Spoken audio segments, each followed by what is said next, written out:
¿Qué tal? Muy buenas noches, bienvenidos a Bote Pronto.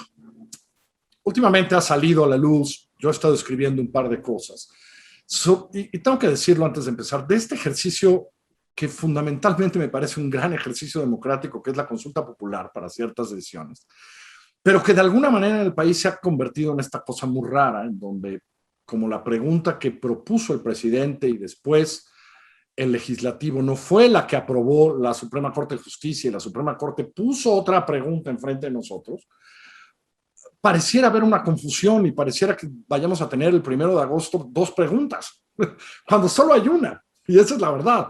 La verdad es que la pregunta planteada por la Suprema Corte de Justicia de la Nación es diferente a lo que en las mañaneras nos dicen es la pregunta.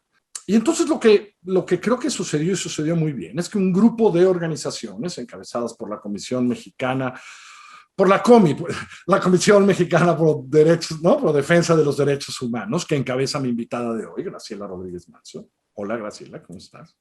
¿Qué tal, Carlos? Se preguntaron y dijeron, a ver, señores, si esta es la pregunta, entonces las consecuencias de la pregunta deberían de ser estas.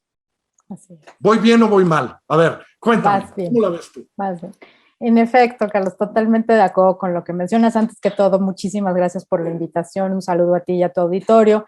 Y en efecto, la consulta que se llevará a cabo el próximo 1 de agosto, pues se ha llevado en medio de una gran cantidad de desinformación y falsedades, entre ellas que se enfoca a enjuiciar a expresidentes. Y lo cierto es que de la pregunta reformulada por la Suprema Corte de Justicia de la Nación, no se desprende esto. Es decir, cuando la pregunta menciona un proceso de esclarecimiento, en realidad se está refiriendo a la creación de un mecanismo para alcanzar el esclarecimiento de los crímenes que se han cometido durante todos estos años, los hechos, las consecuencias, la impunidad que ha regido por todos estos años. Y estos mecanismos se conocen en el ámbito de la justicia transicional como una comisión de la verdad.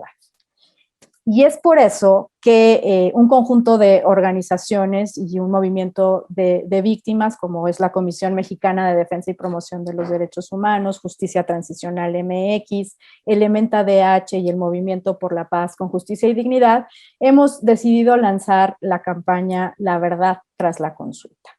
Y para enfocar específicamente a lo que se deriva de la pregunta de la Suprema Corte de Justicia de la Nación y que es precisamente la necesidad de garantizar el derecho a la verdad de las miles de víctimas de violaciones graves de derechos humanos en el país a través de la creación de una comisión de la verdad. Creo que es importante, ahorita hablaremos porque la entrevista de Arturo Saldívar en El País es interesante porque él mismo dice que voluntariamente la pregunta es así de ambigua, ¿no? Y confusa, dice, así la hicimos, pero también deja muy claro, uno, que esta es una consulta en donde el centro son las víctimas. Y es una pregunta también que habla de políticas públicas, ¿no? No por fuerza ¿no? de delitos, que sería enjuiciar al presidente tendría que ver con un delito, porque habrá delitos cometidos por esas políticas públicas, pero sobre todo son decisiones políticas, que es lo que plantea la pregunta y plantea la Corte. Pero primero háblame de cómo en el centro de la pregunta están las víctimas, ¿no? Así es.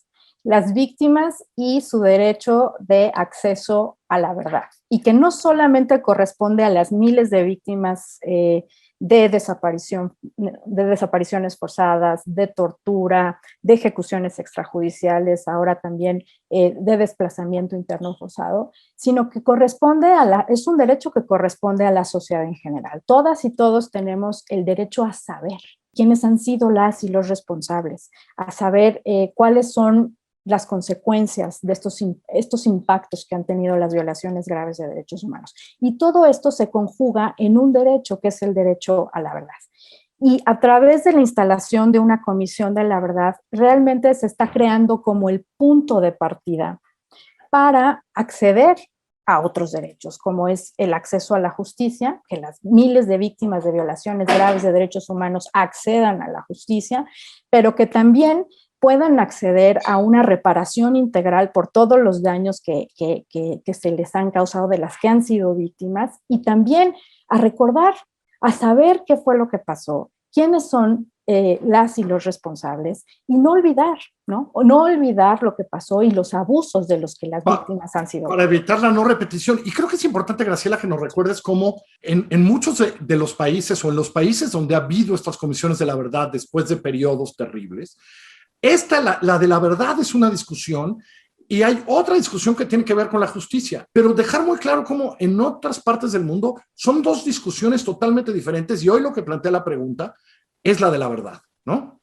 Exactamente. E insistimos, en la verdad tras la consulta, insistimos en que es el punto de partida. Es decir, presentamos un conjunto de organizaciones, de expertos y expertas internacionales y en un momento dado también académicos hace 3 años, en 2018, en el marco de los diálogos por la paz y la justicia, una propuesta ciudadana sobre estos mecanismos, ¿no? De verdad, justicia, reparación, y lo hicimos al hoy presidente de la República, en ese entonces candidato y posteriormente candidato electo.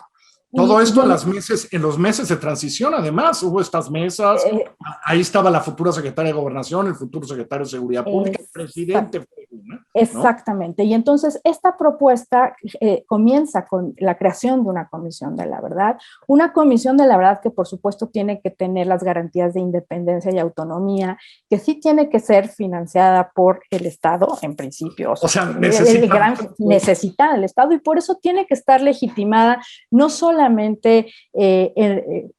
principalmente en relación con las víctimas y la sociedad en general, o sea, quienes vayan a integrar esa comisión de la verdad, pero también por el Estado, porque finalmente va a trabajar con el Estado precisamente para llegar a la verdad. Entonces, es el punto de partida, y por eso la consulta del próximo 1 de agosto es importantísima que la centremos en esto que está detrás. Es decir, la invitación de la verdad tras la consulta es que la sociedad en general se empatice con la situación que guardan las miles de víctimas de graves violaciones de derechos en el país. Te estoy hablando de alrededor 90,000 personas desaparecidas actualmente, 35,000 investigaciones abiertas por tortura, 320,000 homicidios violentos y al menos 350,000 personas desplazadas en un periodo de 2006 a 2020. O sea, no es menor. Entonces, el debate tras la consulta tiene que ser esto, y es centrar el debate en el derecho a la verdad de las miles de víctimas. Como un punto de partida, insistimos, para lograr un México en paz, para alcanzar la reconciliación nacional y poder seguir avanzando como país. Algún día, porque la verdad me lo han contado los dos y puedo decirlo, tanto la hoy secretaria de Gobernación como Javier Sicilia me contaron que la secretaria de Gobernación le dijo en algún momento a Javier Sicilia y al movimiento, le dijo, espérame, el presidente me pide que solucionemos Ayotzinapa y luego le entramos a lo demás. Eso ha hecho que en 3 años no haya ningún avance en su propuesta, ¿no? Pero de aquí a que acaben de solucionar Ayotzinapa, a lo mejor no lo va a haber nunca, ¿no? Y la intención de esta campaña también es volver a poner presión en la Secretaría de Gobernación, en Olga Sánchez Cordero, en Alejandro Encinas, en el mismo presidente, decir, señor, ya votamos, ya dijimos que sí queremos la pregunta que planteó la Corte, que sí queremos eso, ¿no? Exactamente, y es una forma de recordar también los compromisos asumidos hace 3 años en el marco de los diálogos por la paz y la justicia, pero también recordar que son derechos previstos en la Constitución y que generan obligaciones de garantía por parte del Estado, y que son obligaciones que subsisten independientemente del resultado de la consulta. Y esto hay que dejarlo muy claro. O sea, si ya fuese un sí mayoritario, un no mayoritario, o simplemente no se alcance el 40% que debe de alcanzarse para que sea vinculante la consulta, lo cierto es que estas obligaciones de garantizar la verdad, la justicia, la reparación, la memoria y las garantías de no repetición subsisten. Son derechos y son obligaciones correlativas para el Estado. Y es por eso que insistimos desde la verdad tras la consulta en que la sociedad en general es el momento de exigir que se instale una comisión de la verdad y que con ello podamos avanzar hacia la justicia, la reparación, la no repetición. Porque yo creo que pocas organizaciones como la que tú, yo creo que de verdad, a lo mejor alguna otra como la que tú hoy encabezas, sabe el tamaño de lo que no sabemos, ¿no? Es decir, la dimensión de lo que no sabemos del desastre sucedido en el país de 2006 a la fecha. Y creo que también saben, ustedes y lo saben bien, que si no empezamos a saber esa verdad y no lo hacemos como memoria, difícilmente podremos corregir el camino, ¿no, Graciela? Así es, y me parece que este es un momento crítico para, una vez más, insistir y visibilizar a las miles de víctimas de violaciones graves de derechos humanos en el país durante todos estos años.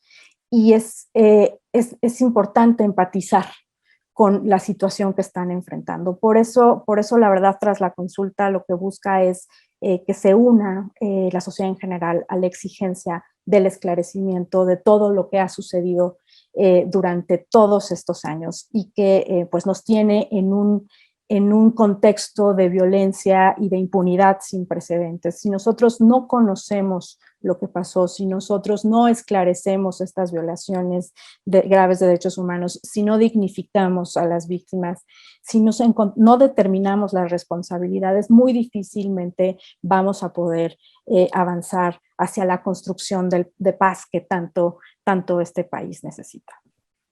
Y es curioso, la verdad tras la consulta es la que está escrita en la boleta. La verdad tras la consulta es la que sí está escrita en la boleta, en los considerandos y en el engrose de la Suprema Corte de Justicia de la Nación. Y entonces es una campaña para recordar que lo que puede pasar es eso, que no está nada mal. Graciela, te agradezco mucho esta conversación. Muchísimas gracias. Pues ahí están los elementos para la gente, más allá, insisto, de esta cosa de que si juicio o no juicio a expresidentes, nombres propios. Se trata de la verdad y de empezar a ver qué nos ha pasado los últimos tantos años. Gracias, Graciela. Muchas gracias por todo. Al contrario, Carlos, muchas gracias por la invitación y simplemente aprovechar estos últimos segundos para decirte que la información sobre la verdad tras la consulta, sobre la situación de las miles de víctimas de violaciones graves de derechos humanos en el país y sobre estos mecanismos y la propuesta ciudadana la pueden encontrar en la página de la Comisión Mexicana de Defensa y Promoción de los Derechos Humanos. La estamos poniendo ahorita en este momento. Y el micrositio que por ahí encuentran. Muchas gracias. Gracias, mil gracias. Buenas noches. Buenas noches.